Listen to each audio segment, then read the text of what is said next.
do you think best when you write or when you speak or when you read? Wow. I mean, when I'm reading, I'm doing a lot of thinking, and I have a very active way of reading. I take notes and I write in the book in the margins of the book. And if I don't like a book, which happens every now and then, I'm like crossing everything out and I'm writing "fu" on the margin and stuff. No. I argue and I talk with the book as I write it.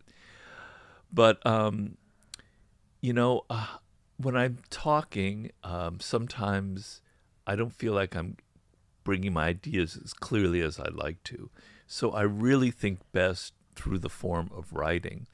But I've always handwritten my first drafts. Now I can only handwrite because I can't type. I used to be a very fast typist. Now I can't because of my stroke. So I handwrite, and there's something about because you're younger. People who are younger, they don't even know what handwriting is anymore. Yep. It's like something that from thousands of years ago, for as far as they're concerned. But when you handwrite, there's a different feeling than when you type. There's more of a direct connection between the hand and the brain than the computer. So I feel like when I'm writing, I'm kind of scratching on the page something that's in my ear that I'm hearing. It's getting a little bit hard to describe right now, but I'm actually going through that as I'm writing this chapter at home, which I'll be returning to when I leave here. I love that. I feel similarly. I think best when writing, You know, and that ability to, yeah, it's almost like a emotional transfer via the pen is hard. I mean, you could type hard on the keyboard, but you can't get outside of the lines, right? There's some right? like sort of structural process to it that you're bound by within the computer. Yeah, Whereas with a pen, you get to, this is your sword. You get to do with it as you will. You can't really constrain you. yeah. And I always liked that same thing.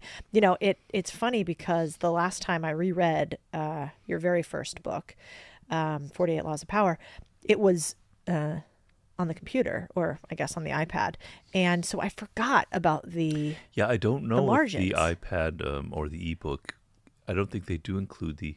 They They don't. couldn't. Yeah. So But this is so magical. It's actually astounding more people don't copy you in this age of everybody copying everything with this really signature margin you have that it does almost feel like I'm talking somehow yeah, to you and this is your personal book. yeah. How did you come up with that idea? Well, it's 26 years ago, or well, more than that, 28 years ago when I started writing That's it. wild. So um, but it kind of came together in this organic way.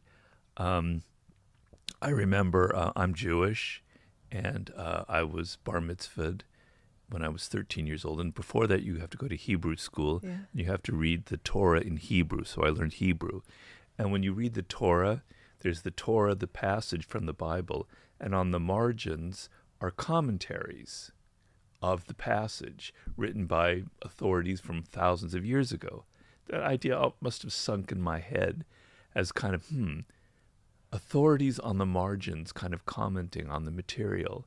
And I've read other books that have done that. It's very rare, but somehow I felt like there were these amazing fables and stories that I had researched, but I can't incorporate them in what I'm writing. I want to have several voices going on at the same time.